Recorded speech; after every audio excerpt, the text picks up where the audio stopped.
அனைவருக்கும் வணக்கம். தமிழில் எண்கிற ஜோதிடம் பார்க்கப்படும். அந்த எண்கிறம் இதுதான். தமிழுக்கு 240 எழுத்துக்கள். அந்த 240 எழுத்துக்கள் தனித்தனி எண்கிறம் கொடுக்கப்பட்டு அதை வார்த்தை அடிப்படையில் சொல்லிக் கொண்டு வருகின்றேன். எண்ணும் எழுத்தும் தான் சோதிடம். எண்ணும் எழுத்து வைத்துதான் ஜோதிட பலன்கள் கிரகத்து தந்தவாறு சொல்லப்பட்டு உள்ளது.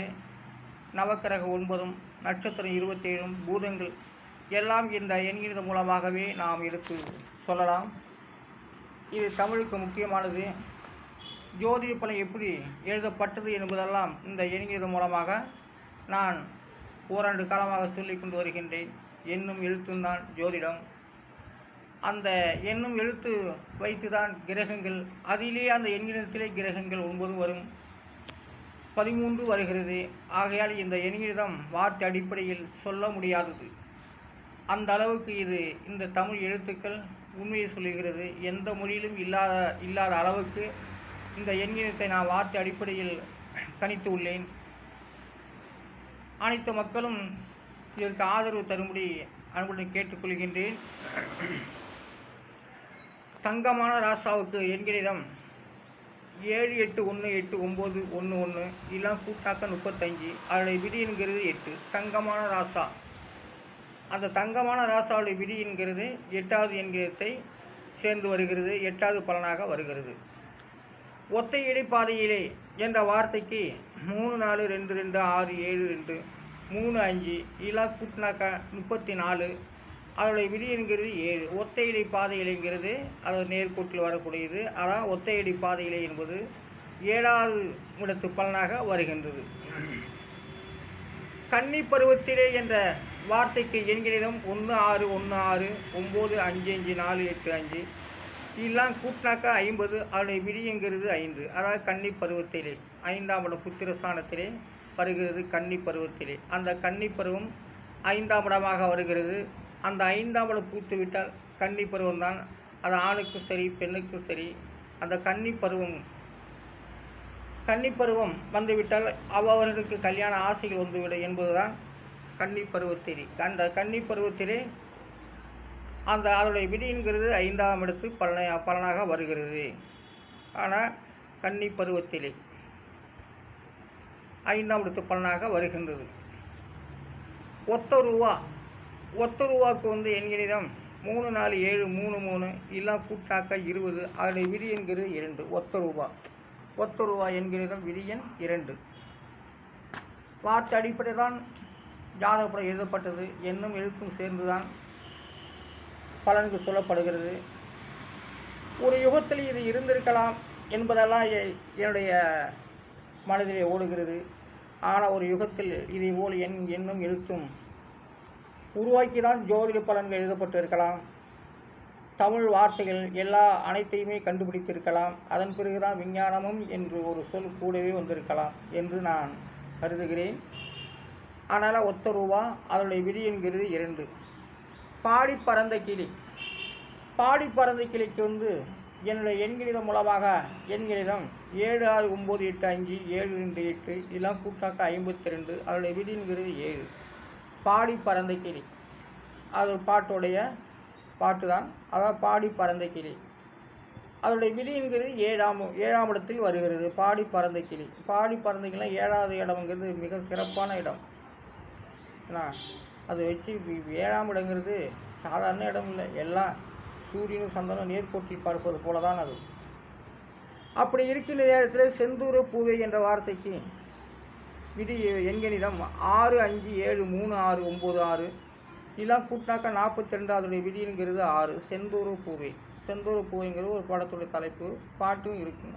அது செந்தூர பூவே அதனுடைய விதிங்கிறது 6ஆம் இடத்தில் வருகிறது. தெய்வ வாக்கினுடைய விதி எண்கிறம் 1, 8, 5, 3, 7, 3 இதெல்லாம் கூட்டாக 27. அதனுடைய விதி என்கிறது 9. தெய்வ வாக்கு பாருங்கள். தெய்வ வாக்குக்கு 9ஆம் இடம் பொதுவாகவே குருவினுடைய வீடு தான். அது மேஷத்திலிருந்து கூட்டி வந்தால் அது 9ஆம் இடத்து தனுசு வீடாக வரும். ஆனால் 9ஆம் இடத்துல தெய்வ வாக்கு வருகிறது. ஆனால் ஒவ்வொருத்தருக்கும் தெய்வ வாக்குடைய இடம் மாறும். லக்கண பிரகாரம் ராசி மண்டல பிரகாரமும் மாறும். அதான் தெய்வ வாக்கு அடிப்படை தெய்வ வாக்கு 9ஆம் இடத்தை குறிக்கிறது. 9ஆம் விதி எண்ணாக வருகிறது தெய்வ வாக்கு. அந்த குரு 9ஆம் இடத்துக்கு தனுசு வீடு குரு வீடு. அதனால தான் இந்த 9ஆம் விதி எண் வருகிறது. ஒவ்வொருத்தருக்கும் 9ஆம் வீடுங்கிறது மாறும். லக்கண பிரகாரம் மாறும், ராசி பிரகாரம் மாறும். இது அடிப்படை மேஷத்திலிருந்து 9ஆம் இடம் தெய்வ வாக்கு. 9ஆம் இடம் தெய்வ வாக்காக வருகிறது. 9ஆம் இடத்து பலன் தெய்வ வாக்கு என்று சொல்லப்படுகிறது. கட்டோடு குழலாட என்ற வார்த்தைக்கு 1 2 1 7 3 6 2 5 இதெல்லாம் கூட்டினாக்க 27. அதோடைய விதிங்கிறது 9.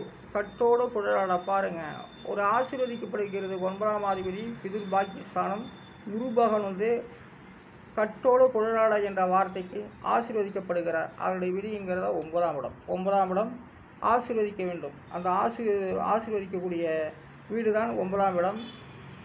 இது பாக்கியஸ்தானம். என் கணவன் என்ற வார்த்தைக்கு எண்கிணிதம் 4 6 1 6 5 6 இதெல்லாம் கூட்டாங்க 28. அதோடைய விதிங்கிறது 1. 28 அப்படியே 9 வகுத்துட்டாலும் அது 1 தான் வருது. ஆனாலும் என் கணவன் 1ஆம் இடத்த பலனாக வர அது சொந்தமாக சொல்லக்கூடியது. என் கணவன் எனக்கு மட்டும்தான் என்ற வார்த்தைக்கு, என் கணவன் என்ற வார்த்தைக்கு 1ஆம் இடத்தை குறிக்கிறது. ஒருத்திக்கு ஒருவன் என்ற ஒரு வார்த்தை தான் 1ஆம் இடம் வருகிறது. அட்டூழியம் அடுத்ததாக அட்டூழியத்துக்கு எண்கிணிதம் 1 2 5 5 2 7 இதெல்லாம் கூட்டாக்க 32. அதில் விதிங்கிறது 5. அட்டூழியம் 5ஆம் இடத்தில் சில பாவக்கிரகங்கள் இருந்து விட்டால், அந்த பாவக்கிரகாதிபதி நடந்து விட்டால், அந்த 5ஆம் அதிபதி நல்ல இடத்தில் இருந்து விட்டால் அவர்கள் எந்த தொல்லை இல்லை. ஆனால் பாவக்கிரகத்தோடு அவர்கள் கூடிவிட்டால் அட்டூழியம்தான். 5ஆம் அதிபதி 8ல் இருந்தாலும் சரி, 5ஆம் அதிபதி 10ல் இருந்தாலும் சரி, 5ஆம் அதிபதி 6ல் இருந்தாலும் சரி, அந்த 5ஆம் அதிபதி நல்ல இடத்தில் இருந்து அந்த கிரகத்தையே குரு பார்த்துவிட்டால் சில நன்மைகளே உண்டாகும் என்ற நன்மைகள் உண்டாகும் என்பதை தெரிவித்துக் கொள்கிறேன். அட்டூழியம் என்பது 5வது எண்ணிக்கையத்தை குறிப்பிட்டு வருகிறது. அட்டூழியம் 5ஆம் இடத்து பலனாக வருகிறது. அடுத்ததாக இந்த எண்கிணிதான் நான் வார்த்தை அடிப்படையில் இந்த எண்கிணத்தை நான் சொல்லிக் கொண்டு வருகின்றேன். ஓராண்டு காலமாக இதன் அடிப்படை பார்த்து கொண்டு இருப்பவர்களுக்கு நன்கு புரியும். புதுசாக கேட்கக்கூடியவர்களுக்கு கொஞ்சம் புதிதாக இருக்கிற மாதிரி தான் இருக்கும். ஆனாலும் இப்போ தற்காலிக வார்த்தை அடிப்படையில் சொல்லி கொண்டு வருகின்றேன்.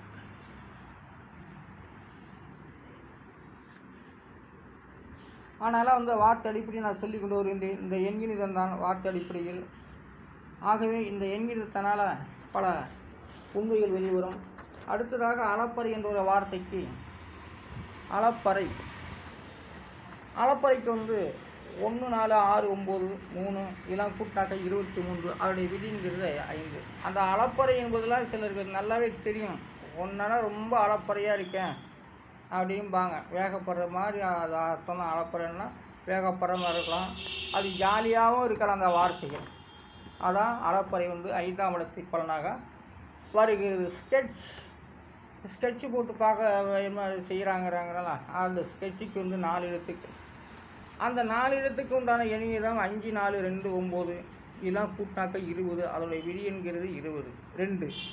ஆனால் ஸ்கெட்சு போட்டு பார்க்குறாங்க, அதோடைய விதிங்கிறது 2. ஆமாம், அந்த 2ஆம் இடம் ஒத்துழைத்தால் தான் யாருமே ஸ்கெட்சு போட்டது பாஸ் ஆக முடியும். இல்லைன்னா பாஸ் ஆக முடியாது, தோல்வி தான் வரும். அந்த 2ஆம் இடம் ஒத்துழைக்க வேண்டும் அந்த ஸ்கெட்சு போட்டு. ஆகிய இந்த எண்களை தான் நான் வார்த்தை அடிப்படையில் நான் உறுதி செய்து சொல்லிக்கொண்டு வருகின்றேன். இந்த வீடியோ காலுக்கு, இந்த யூடியூப் சேனலுக்கு அனைவரும் சப்ஸ்கிரைப் கொடுங்க, லைக் கொடுங்க, வியூஸ் பண்ணுங்கள், ஆதரவு கொடுங்க. நான் அறிய மாட்டோம் திருஞான சம்பந்த ஜோதிடர் என்கிற வள்ளுவர் பண்டாரம். நன்றி, வணக்கம்.